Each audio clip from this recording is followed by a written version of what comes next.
Telugu digital media network లో political కేటగిరీలో #1 కేవలం 72 గంటల్లో 1,50,00,000 వ్యూస్ పైగా పాపులర్ టీవీ నెట్వర్క్. ఇప్పుడు ఆంధ్రప్రదేశ్ రాజకీయాల్లో హాట్ టాపిక్గా మారిన అంశం పీకే గారు వీడియో ఒకటి బాగా వైరల్ అవుతున్న పరిస్థితి.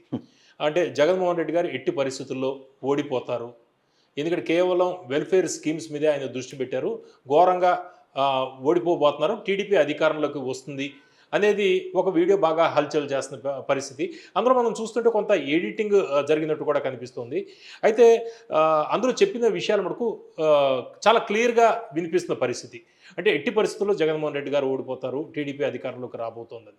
ఈ వీడియో మీద లేకపోతే ఈ పీకే గారికి సంబంధించి ఇటువంటి సోషల్ మీడియాలో వైరల్ అవుతున్న అంశాల మీద మీరు ఏ విధంగా స్పందిస్తారు? ఇక్కడ నేను స్పందించడానికి ఏం లేదండి.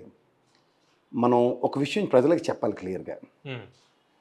ఒక 100 కోట్ల ప్యాకేజ్ తీసుకుని ఇవి షేర్ మార్కెట్లో ట్రేడ్ అవుతున్న స్టాక్స్ అవన్నీ ఎలా ఇచ్చారో, ఏ ప్రాతిపదిక మీద హెరిటేజ్ నుంచి ట్రాన్సాక్షన్స్ జరిగాయి, ప్రశాంత్ కిషోర్కి established things, there are so many things like ఒక 4-5 ట్రాన్సాక్షన్స్ త్రూగా మొత్తానికి 100 కోట్లు ఇచ్చారు. ఇక్కడ మీకు ఒక విషయం ప్రజలకు చెప్పాలి. ఈ ప్రశాంత్ కిషోర్ కన్నా ముందు ప్రశాంత్ కిషోర్ గారు ఇవాళ వచ్చాడు, నేను వాడిని సింగులర్గా చెప్తాను, ఎందుకంటే ఇది ప్రజాస్వామ్య ద్రోహి వాడు. ప్రజాస్వామ్యాన్ని భ్రష్టు పట్టించడానికి ఇలాంటి సెఫాలజిస్టులు ఇలాంటి పనికిమాల రాజకీయ చతురతను ప్రదర్శిస్తుంటారు. వీడి దగ్గర నుంచి ఒక 3 ప్రాజెక్టులు వచ్చాయి, ప్రోడక్ట్లు. నెంబర్ 1 ఇప్పుడు ఋష్యేంద్ర ఎవరో వైఎస్ఆర్సీపీ చేస్తున్నాడు, ఇంకో ఆయన సునీల్ కనుగోలు, మూడోడి రాబిన్ శర్మ అన్నాడు, ఇది కుక్కమూతి పిండి. ఈ కుక్కమూతి పిండి నేర్చుకుని తెలుగుదేశం యుద్ధంకి సమాప్తం అవుతుంది. ఇక్కడ జరిగింది ఏంటంటే, రేవంత్ రెడ్డి ఎప్పుడైతే ఇక్కడ ఎలక్షన్ గెలిచిన తర్వాత ఈ సునీల్ కనుగోలుని తెలుగుదేశానికి ఎక్స్పెరిమెంటల్ మాడ్యూల్లో ట్రై చేయమన్నారు. ఇక్కడ ఏమవుతుందంటారండి, ఈ సెఫాలజిస్ట్ గారికి ఎప్పటికి ముందు డబ్బులు ఇవ్వరు, వీడికి ఫస్ట్ అడ్వాన్స్ తగలెడతారు వీడి మొహానికి, తర్వాత నియోజకవర్గాల ఖర్చులు, వీళ్ళ డేటాలు, చెత్త చెదరం ఇవన్నీ ఇది చేసుకోవడానికి డబ్బులు పంపింగ్ ఉంటుంది తప్ప లాస్ట్కి గెలిచిన తర్వాత గిఫ్ట్ ప్యాక్లో ఇస్తారు తగలడు అవతల పోని. అది భారీగా ఉంటుంది, అది భారీగా ఉంటుంది. ఇది టోటల్ ప్రాజెక్ట్ అగ్రిమెంట్ ఉంటుంది సైన్ అయ్యి.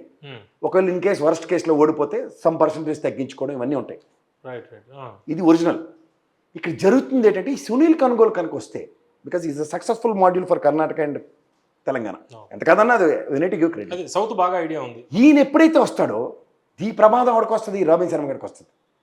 వీడు తిరుపతిలో ఎలా ఈ తెంగరోడ్ చేసిన పని తెలుసా, పాపం వాళ్ళు ఎవరెవరిన అబ్జర్వర్ని ఎలక్షన్లు అందరినీ కార్యకర్తలని పంపించుకుంటారు కదా, వీడికి ఒళ్ళొంగక ఎలాగొంది గ్రౌండ్ ఏడు సంగతి వాళ్ళకి ఫోన్లు చేసి హోటల్లోంచి బయటికి పంపిస్తుంటాడు.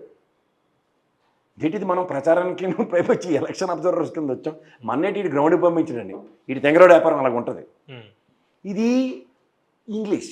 చంద్రబాబు నాయుడుకి పెద్ద వీక్నెస్ అంటే ఇలాగ మీలాగా సూటు బూట్ వేసుకుని ఇంగ్లీష్ మాట్లాడితే నెట్టుకుంటాడు. అదొక వీక్నెస్, అది ఒప్పుకొని తీరాలి. దీనికి ఎంత ఉపద్రవం ఇంకోటి వెనక ఎంత పుట్టుమొలిగిపోతున్నా తేరుకోరు. ఈ ఉపద్రవంలో ఇప్పుడు ఏమవుతుంది, ఇటు సునీల్ కనుగోలు కనుక వస్తే రాబిన్ శర్మ గడికి గుండు వాయించేస్తారు. మరి దరిద్ర నెలలు నువ్వు చేసిన పని ఏంటని తెలుగుదేశం ఎవరికైనా మేకి పెట్టండి, ఇది ఎవడో అర్థం కాని ఎదవను తెచ్చారని తిడుతూ ఉంటారు. కానీ లోపలికి వెళ్ళి చెప్పలేరు కదా ఎవరన్నా, ఎవడు భజన ఆడిదే. సో ఇక్కడ వీడి తెలివితేటలు, అధిక తెలివితేటలు ఉపయోగించి, అరే బాబు మీ ప్రోడక్ట్లో కదా నా పుట్టుమొలిగిపోయి ఉంది, నన్ను ఇంకెవడో పుష్టీకరించడు కూడా అని చేత నువ్వే వచ్చి ఓ మాయాజాలం సృష్టించు. ఇది ప్రధాన స్ట్రాటజీ ఉంటుంది, నెగిటివ్ స్ట్రాటజీ. నరేంద్ర మోడీని ఎస్టాబ్లిష్ చేయడానికి, ఎమర్జ్ చేయడానికి మీకు జ్ఞాపకం ఉందా, రాహుల్ గాంధీని బలేసేసాడు దేశవ్యాప్తంగా. వాడు ఏమిటో ఏంటి చేసుకొని చేస్తున్నాడో అది ఎవరికి తెలియదు. నెహ్రూ కుటుంబాలు ఇవన్నీ అందరూ మర్చిపోయారు. ఈ నరేంద్ర మోడీని 3 డైమెన్షన్లో చూపించి ఎలాగైతే 2014 నుంచి మన నెత్తి మీద వీడు యుఎస్ నుంచి గేమ్ చేస్తాడు సార్. యుఎస్ డెమోక్రసీని ఇంపోజ్ చేసేదాకా నిద్రపోడు. నేను ఎందుకు ప్రజాస్వామ్య ద్రోహి అన్నానంటే, our Indian democracy system is totally different. వీడు యుఎస్ డెమోక్రసీని ఇంపోజ్ చేస్తున్నాడు ఇక్కడ, ప్రెసిడెన్షియల్ డెమోక్రసీ. అది ఇండైరెక్ట్గా అది ఒక ప్రధానమంత్రి కింద ప్రొజెక్ట్ చేస్తున్నాడు అంతే పేరుకి. But if you really see the prime minister role before the governments versus this prime minister's role, వాళ్ళ పార్టీ వాళ్ళకి కూడా నోటంటే మాట ఉండదు, అబద్ధ జబ్బే. ఇలాంటి సిండ్రమ్ని అడాప్ట్ చేసినప్పుడు ఏమవుతుంది, ఒక మనకి అశ్వమేధ యాగాలు జ్ఞాపకమే కదా మీకు, గుర్రం వెళ్ళినంత దూరం. వాళ్ళు ఫస్ట్ కాంగ్రెస్ హటావో దేశ బచాను నిన్నదం ఈడే పెట్టాడు. పెడుతూ ఇంక అపోజిషన్ని ఎలా నిర్వీర్యం చేసుకొస్తున్నారో చూడండి. అలా స్ట్రాంగెస్ట్ రీజనల్ పార్టీలు ఉంటాయి. అక్కడ తమిళనాడులో ఏఐడిఎంకేని మడతెట్టేశారు, తెలుగుదేశాన్ని పూర్తిగా మడతెట్టేశారు ఆంధ్రప్రదేశ్లో. మీరు గమనించండి, ఇంకా పూర్తి సమదే ఈ ఎలక్షన్తో ఒకవేళ నరేంద్ర మోడీ ప్రభుత్వం వస్తే. మూడోది ఇక్కడ కేసీఆర్కి ఎలా పడింది చూశారు కదా పిడి, ఇది ఇంక పునాది పడిపోయింది. ఇంకా కేసీఆర్ షాపింగే, చూది మనంత జాగా ఇస్తే వాళ్ళు ఏం చేస్తారో అందరికీ తెలుసు. సో దీన్ని డిజైన్ చేసింది ఎదవడం అంటే ప్రశాంత్ కిషోర్ గారు. నో సెకండ్ కేఎస్ ప్రసాద్ గారు ఇప్పుడు అవునండి PK ఇదంతా నెగిటివ్ టాక్టిక్సే ఉంటుంది. 2 మైనస్లు ప్లస్ అవుతాయి అంటాడు.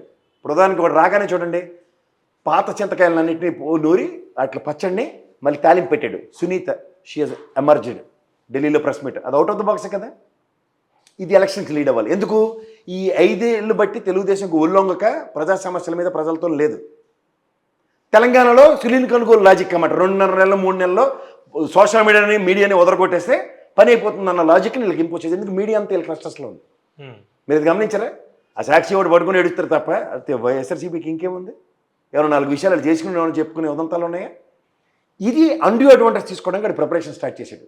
నెంబర్ 1 ఫస్ట్ స్ట్రాటజీ ఇక్కడ కొట్టాడు. ఏది? సునీతమ్మని తీసుకెళ్ళి హూ కిల్డ్ బాబాయ్ పాతదే కదా. ఇందులో స్వార్థం మీకు తెలుసా? ఇదే లోకేష్ పాదయాత్రలో ఆ పచ్చలోడు హర్రే అది మనకి లీడ్ అవుతుంది ఎలక్షన్కి నువ్వు హ్యాపీ అన్నాడు. తండ్రి కొడుకులు గోపెట్లలో ఉండాలి. కానీ సునీతమ్మ చంద్రబాబు నాయుడు జైలు పెట్టింది ఏంటి? ఆ ఇష్యూ లేదు ఆవిడకి. ఇవాళ మళ్ళీ పాత్రధారులు అందరూ ఎవడైతే చంపించాడో దస్తగిరి గారిని కూడా కూర్చోబెట్టి ఆ భౌగోళిశాలలో మొత్తం మెలోడ్రామా స్టార్ట్ అయిపోయింది. మీరు ఇది గమనించారా? ప్లస్ ఇక్కడ ఏదైతే పాత కాపులు ఎంతకాలం శ్రవణ బయటికి వెళ్ళాడు అనుకుంటే మళ్ళీ శ్రవణ కూడా ఇన్ను దస్తగిరి గారికి కండువ కప్పాడు.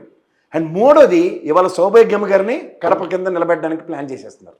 అంటే ఇదంతా కూడా పీకే కనుసంధానం జరుగుతుందా? PK రంగంలోకి దిగాడు. రంగంలో అల్లప్పుడు దిగాడు. 100 కోట్లు తీసుకున్నాడు దిగడు. వాడు అన్నీ వెనక నుంచి ఇప్పుడు ఎందుకంటే ఆడు చెప్పిన ఛత్తీస్గఢ్, రాజస్థాన్, మధ్యప్రదేశ్ అన్ని ఎత్తుకెళ్ళిపోయి.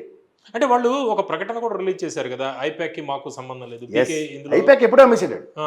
ఇప్పుడున్నది ఏంటంటే ప్రశాంత్ కిషోర్ కూడా ఒక పార్టీ పెట్టుకుని బీహార్లో ఆడికి దిక్కులేదు. వాడు చెప్పిన కథలన్నీ మధ్యప్రదేశ్ ఇండివిజువల్ గా చేస్తున్నాడు. ఇండివిజువల్ గా ఏం చేయట్లే. టీడీపీకి ఇప్పుడు టీడీపీకి ఈ రాబిన్ శర్మ గడికి పైనుంచి అభయాస్తం ఇచ్చి నీ తెంగరాపురం ఇటుపక్క వెళ్తుంది ఇటుపక్క రా అని. అది కూడా ఏంది? మళ్ళీ కొత్త మార్పులు ఏం లేవు. నేను ఇందాక నుంచి చెప్తుంది అదే, పాత మైనస్లనే సానపడుతుండు. ఊకిండు బాబాయ్ మళ్ళీ చంద్రబాబు నాయుడు మొదలెట్టాడు. గతంలో మానేరు మళ్ళీ మొదలెట్టారు. ఇప్పుడు negative strategy pink diamond strategy మీకు జ్ఞాపకం ఉందా? వైఎస్ఆర్సీపీ దానికి పారలుగా ఇప్పుడు సచివాలయం అమ్మేస్తున్నాడని మొదలెట్టాడు. సో ఇలాంటి దిక్కుమాల స్ట్రాటజీస్ ఇచ్చివాడు ఒక్కడే. సో ఇది లీడ్ అవుతుందా లీడ్ అవుదా అన్న దగ్గర, ప్రజల్ని ఎలా మభ్యం పెట్టగలం అన్న దగ్గర మీడియాల త్రూగా ఏం చేస్తాడు అంటే సారాంశం.